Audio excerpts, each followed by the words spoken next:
Hello there. I'm just going to talk a little bit about the indyreads app.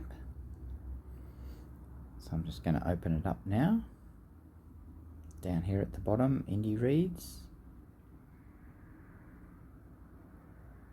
And we can see here that we're in the catalogue section.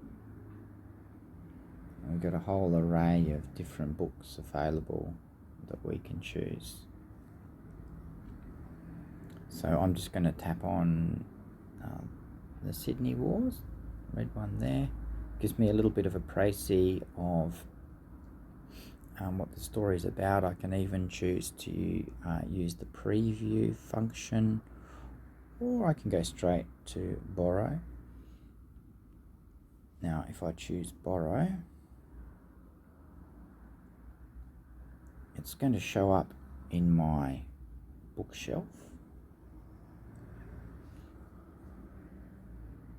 And you can see there it's downloading as I speak. Once that's in there, I can just read it at will. It also lets me know when the book expires and will automatically be returned back to the library. So the other things that we've got in the indyreads app is a search function.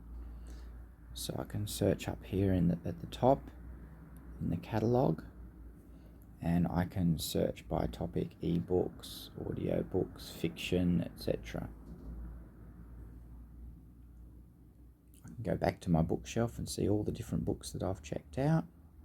There's also a favourite section which I can use to favourite books which I really like, and in the more section at the bottom right I can have a look at the books that I've checked out, just in case I want to check a book out again. I can look at the holds I've placed. That's for books that aren't available. And I can check out my account and settings areas. Back to catalogue,